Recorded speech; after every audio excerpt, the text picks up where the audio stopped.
मैना के अंगना दुल्हा बनेला शिवदानी मैना के अंगना सखी है मैना के अंगना सखी है गौरी के अंगना सखी है मैना के अंगना सखी है गौरी के अंगना दुल्हन बनल छठ आए भवानी मैना के अंगना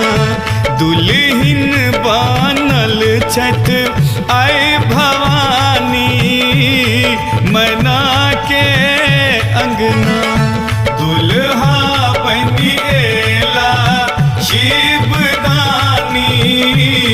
मैना के अंगना।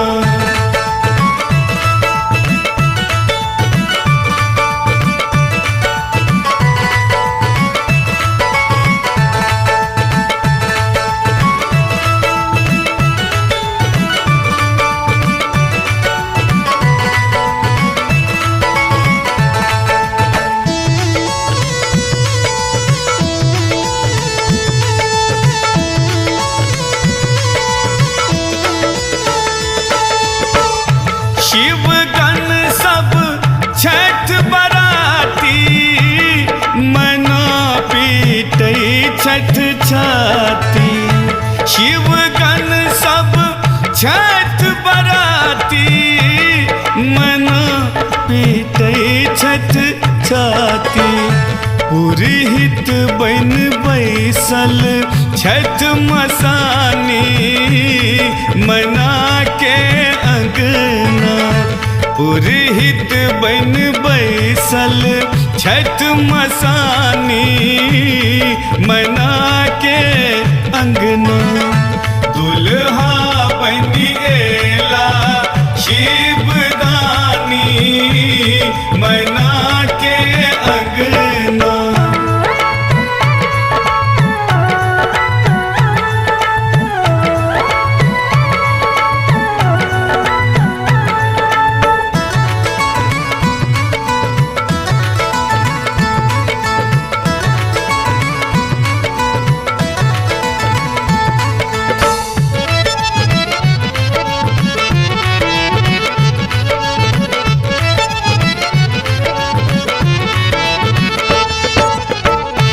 दुल्हा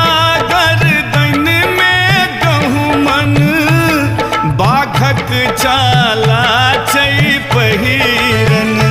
दुल्हा गर्दन में गहुमन बाघक चाला छै पहिरन गिरहस आए बनला औधर दानी मना के अंगना गिरहस आए बनला औधर दानी मना के अंगना दुल्हा बनिएला शिवदानी मना के अंगना।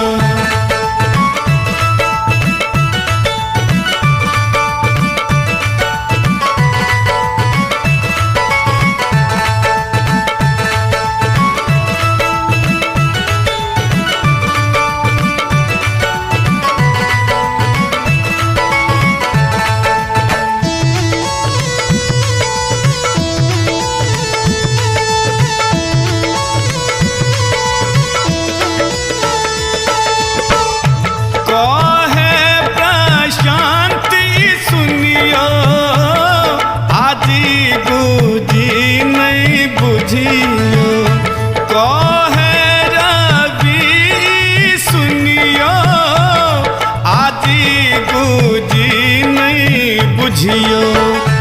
दरभंगिया गावे महेशवानी मना के अंगना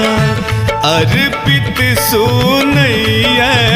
महेशवानी मना के अंगना दुल्हा बन एला शिवदानी मैना के अंगना दुल्हिन बनल छठ आए भवानी